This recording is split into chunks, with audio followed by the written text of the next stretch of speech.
Dog, হ্যাঁ, এইভাবে কিন্তু আমরা ইংরেজি শিখেছি। হ্যাঁ, তারপরে অ্যান আমব্রেলা, এইভাবে শিখেছি। This is a cat, that is a cat, এইভাবে শিখেছি কিন্তু আমরা ছোটবেলায় ইংরেজি। ঠিক সেই ধারায় এসো আরবি শিখি কিন্তু রচনা করা হয়েছে আর কি। ওই ধারাতেই আমরা পড়ার সময় ইনশাল্লাহ বুঝতে পারবো। তো আমরা আমাদের এই পড়াগুলোর পদ্ধতি হলো, আমরা অন্তত পক্ষে শুরুতে আমরা শব্দার্থগুলো মুখস্থ করে নিব।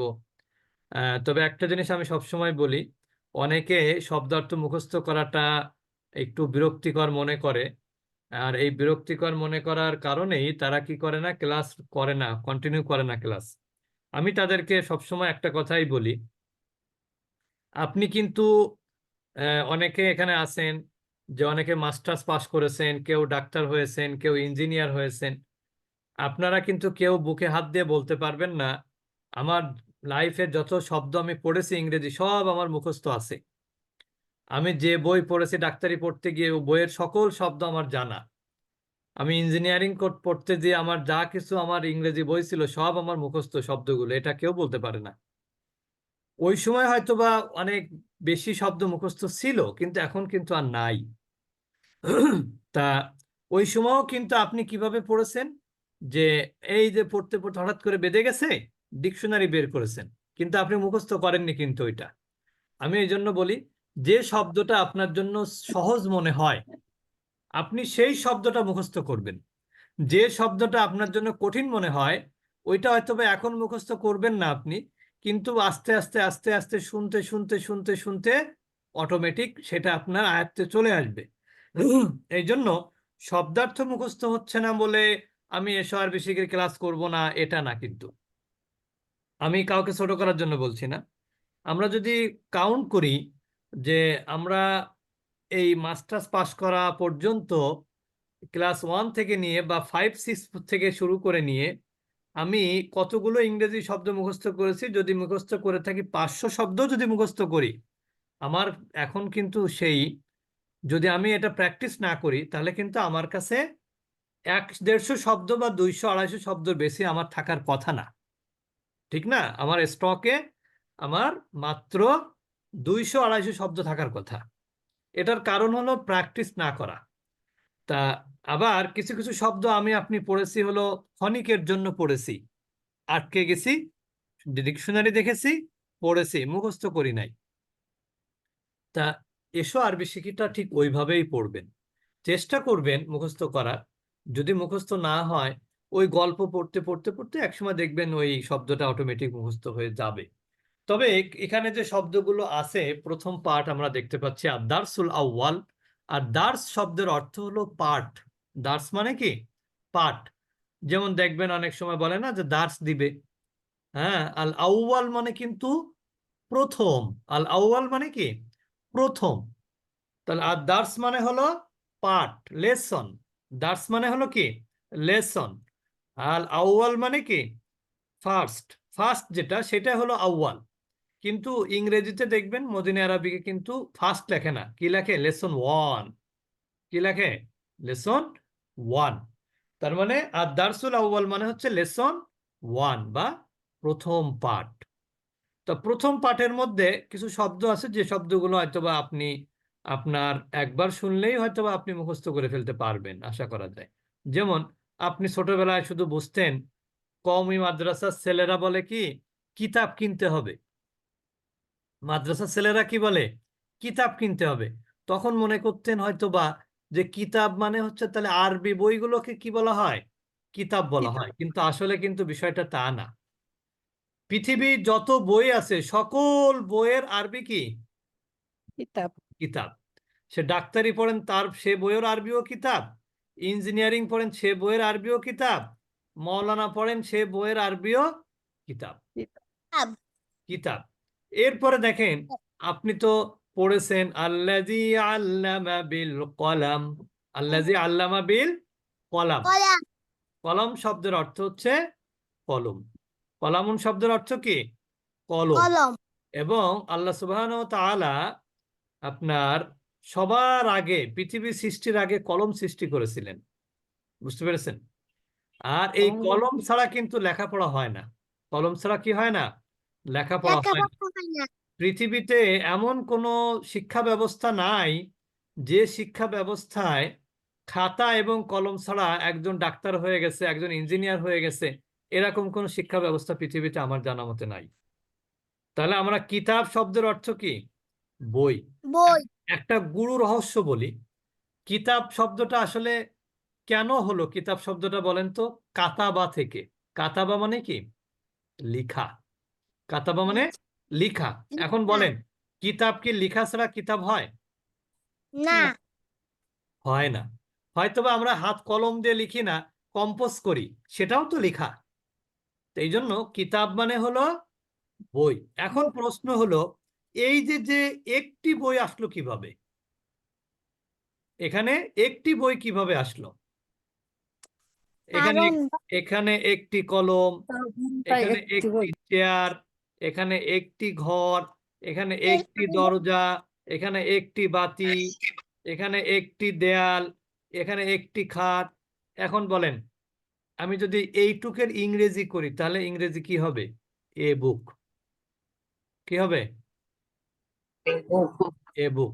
এখন বলেন, এটা কি ডেফিনিট না ইনডেফিনিট? এ বুক শব্দটা কি ডেফিনিট না ইনডেফিনিট? ইনডেফিনিট। তার কারণ কি? ডেফিনিট হতে হলে এর পূর্বে একটা দা যুক্ত হতে হতো, তাহলে নির্দিষ্ট হতো তখন। আর এ মানে কি? একটি বই। এই একটি বই পৃথিবীর যে কোনো একটা হতে পারে, ঠিক না? ঠিক কলাম অর্থ হলো একটি কলম। তাহলে এখানে ইংরেজি কি বলবো আমরা? একটি কলমের আরবি ইংরেজি এ পেন, ঠিক না? এ পেন বা আ পেন। এই যে যে পেন বললাম, এটাও কিন্তু ইনডিফিনিট। এটাও ইনডিফিনিট।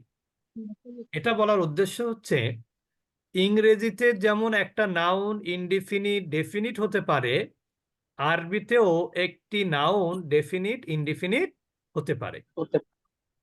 এটা একটা কথা, এটা একটা পয়েন্ট বললাম। তাহলে কি পয়েন্ট বললাম? যে ইংরেজিতে যেমন একটা ওয়ার্ড ডেফিনিট ইনডিফিনিট হতে পারে, আরবিতেও একটা ওয়ার্ড ডেফিনিট ইনডিফিনিট হতে পারে। আর ইনডিফিনিট ডেফিনিট হতে পারে একটা নাউন ছাড়া, কিন্তু ডেফিনিট ইনডিফিনিট হয় না। হয় নাকি? না। হয় না। এখন নাউন আমি চিনবো কিভাবে? নাউন চিনবো কিভাবে? যারা পুরাতন তারা তো জানেনি। নাউন চিনবো হচ্ছে, দুইটা সাইন আছে নাউন চেনার, দুইটা না তিনটা, বেশি আছে, কিন্তু আমরা তিনটাকে বেশি গুরুত্ব দেই। তার মধ্যে একটা হচ্ছে, যেমন আমি যদি বলি ইংরেজিতে আপনি নাউন চিনবেন কিভাবে? ওই যে আমি আপনাদের আজকে দুপুরে বলছিলাম না, একজন ইঞ্জিনিয়ার কানাডা থেকে আমাকে ফোন দিয়েছে গতকাল রাতে। উনি ইসের এলজিডির বড় ইঞ্জিনিয়ার ছিলেন। মানে মানে চাকরি 15 বছর করে রিটায়ারমেন্টে চলে গেছে আর কি, কানাডা যাওয়ার জন্য। তো যাই হোক, তো উনাকে আমি বলছি, দেখেন,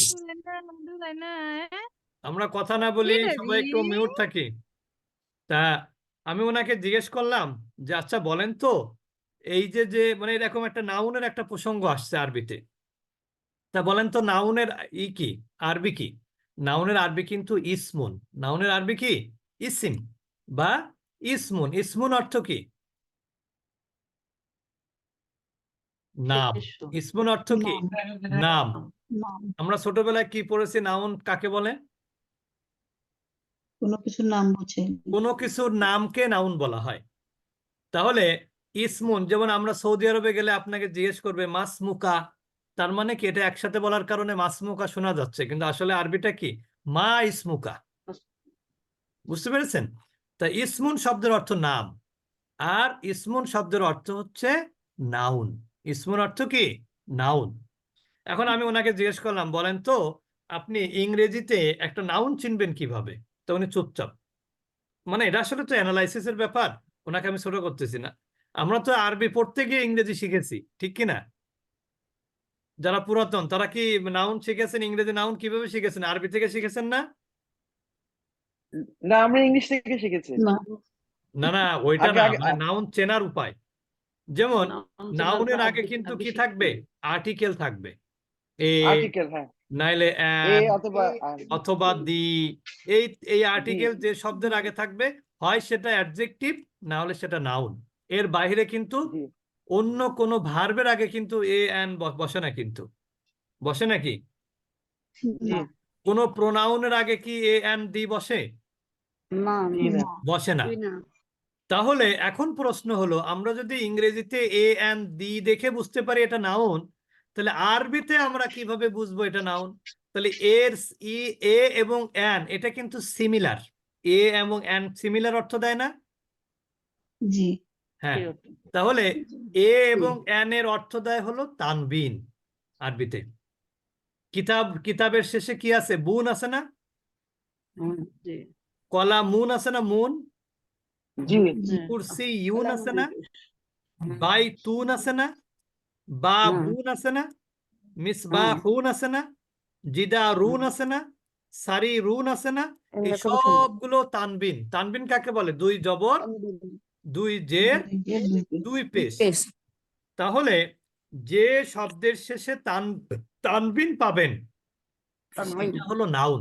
প্রথম কথা, যে শব্দের শেষে কি পাবেন? আরবিতে তানবিন পাবেন, সেটা কি? নাউন। এটা চোখ বন্ধ করে বলতে পারবেন আপনি। আর এটা আবার কোন ক্যাটাগরির নাউন? আর্টিকেলগত দিক থেকে এটা ইনডিফিনিট নাউন। খেয়াল করেন, কিন্তু ভালো করে মনোযোগ দিতে হবে। তাহলে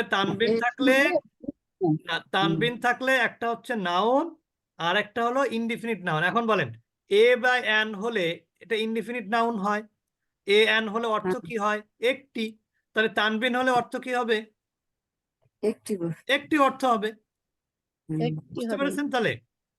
আর যদি কোনো শব্দের শুরুতে আলিফ লাম আসে, যেমন আলহামদু, এই আলিফ লাম থাকলে সেটা হলো ডেফিনিট নাউন। সেটাও নাউনের একটা সাইন বা আলামত।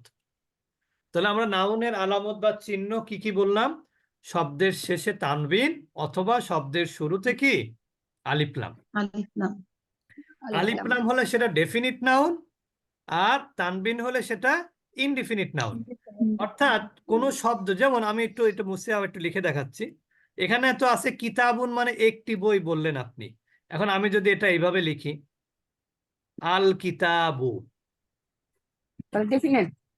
তখন ডেফিনিট হবে, কিন্তু এখানে অর্থ করা যাবে না একটি বই। কি অর্থ করতে হবে? বইটি। আল কিতাবু অর্থ কি? বইটি। আল কলামু অর্থ কি? কলমটি। আল কুরসি অর্থ কি? চেয়ারটি। তবে একটা জিনিস মনে রাখবেন, আল আসলে কিন্তু শেষে আর তানবিন থাকে না। তার কারণ কি? কোন নাউনের আগে দুইটা আর্টিকেল পেয়েছেন কখনো? এ দিয়ে একসঙ্গে বসবে না। এ এবং দি একসাথে বসবে না। ঠিক একইভাবে আল মানে হচ্ছে দি, আর তানবিন মানে হচ্ছে এ বা এন। তাহলে একই নাউনের আগে দুইটা আর্টিকেল, একই নাউনে দুইটা আর্টিকেল থাকবে? থাকবে না। ওই জন্য যদি কোনো নাউনের শুরুতে আল থাকে তাহলে শেষে কিন্তু তানবিন হবে না, আর যদি শেষে তানবিন থাকে তাহলে শুরুতে আল হবে না। আমরা কিন্তু রেকর্ড করছি, রেকর্ডটা অবশ্যই শুনবেন। যারা আমাদের গ্রুপ আছে কিন্তু এই ক্লাসের জন্য, হোয়াটসঅ্যাপ গ্রুপ, সেখানে আপনারা অন্তর্ভুক্ত হয়ে গেলে এই রেকর্ডগুলো শুনতে পাবেন। এখন আমরা চলে যাবো একটু পড়াতে। জি, আমাকে নিয়ে আমি ওই যে রুমি আপা বলছিলাম রাজশাহী থেকে। আচ্ছা ঠিক আছে, আমরা নাম নিব, একটু পরেই নিব ইনশাল্লাহ। আমরা একটু অল্প আছে, বেশি পড়াবো না, শুরুর দিন আচ্ছা আজকে অল্প পড়াবো।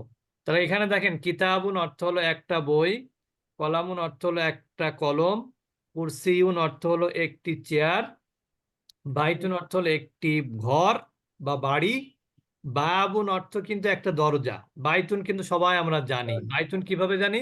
বাইতুল্লাহ অর্থ কি? আল্লাহর ঘর। বাইতুল্লাহ অর্থ কি? আল্লাহর ঘর। তাহলে বাইতুন মানে ঘর। আবার কুরসি, মানে দরজাটি হবে। হ্যাঁ, তাই এখানে কুরসিউন, কুরসি মানে কিন্তু চেয়ার। আল্লাহ সুবহানাহু ওয়া তাআলা কি করে, কোথায় আছেন? আরশে কুরসিতে বসে আছেন, ঠিক না?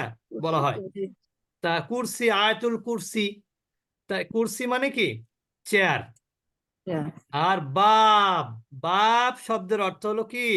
দরজা। যেমন আপনারা কিন্তু ওই যে যারা হজ ওমরায় যান, তারা বলেন না যে বাবে জান্নাত। হ্যাঁ, ওই যে ওখানে মদিনায় গিয়ে খোঁজেন বাব। বাব মানে কি? দরজা। বাব মানে দরজা। বাব অর্থ কি? দরজা।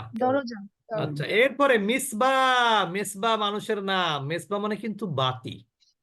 মিসবা অর্থ কি? বাতি। বুঝতে পেরেছেন? মিসবা অর্থ হলো বাতি।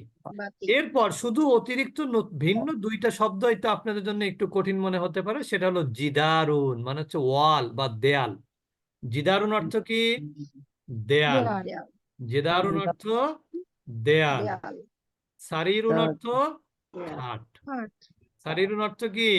খাট। এই খাট। দুইটা শব্দ একটু, এই দুইটা শব্দ মনে হতে পারে যে একটু মনে হয় এটা নতুন শব্দ। এই দুইটা একটু বেশি বেশি পড়লে ইনশাল্লাহ হয়ে যাবে। তাহলে আমরা কি কি পেলাম? নতুন শব্দ হচ্ছে জিদারুন। জিদারুন শব্দের অর্থ হচ্ছে একটি দেয়াল। সারিরুন শব্দের অর্থ হলো একটি খাট। তাহলে কিতাবুন অর্থ একটি বই, কলামুন অর্থ একটি কলম, কুরসিউন অর্থ একটা চেয়ার, বাইতুন অর্থ একটি ঘর বা বাড়ি, বাবুন অর্থ একটি দরজা, মিসবাহুন অর্থ হলো একটি বাতি, জিদারুন অর্থ হলো একটা দেয়াল, সারিরুন অর্থ হলো একটা খাট। আমরা এই কয়টাই পড়বো শব্দ, আর না সামনে কিছু পড়বো না। এখন আমরা একটু যে কথাগুলো বলবো সেটা হচ্ছে আমরা যতটুকু পড়াই আমাদের কিন্তু